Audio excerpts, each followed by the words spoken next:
দান করতে পারেন। আল্লাহ রাব্বুল আলামিন আমাদের জন্য সফলতা দান করেন। আসসালামু আলাইকুম।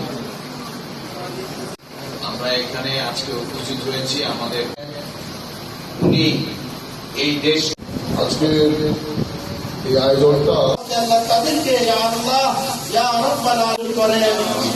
ভুল ত্রুটি যদি থেকে থাকে আল্লাহ তার সৈনিকেরা দোয়া চেয়েছে মওলা আল্লাহ দেশের জন্য তার জানতে থেকে বিদায় হয়ে গেছে মওলা আল্লাহ তার মাটিকে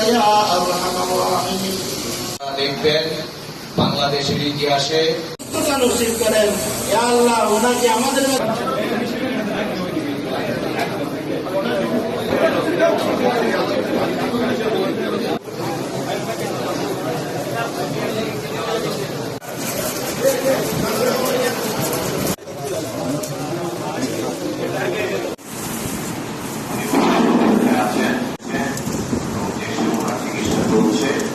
নির্যাতনে বিদেশের মাটিতে আমাদের সেই প্রিয় ভাই আরামত কর্মপরিচালনা থেকে এদেশের মানুষের জন্য সংগ্রাম আল্লাহর কাছে আপনাদের দোয়া وعباد الرحمن سلام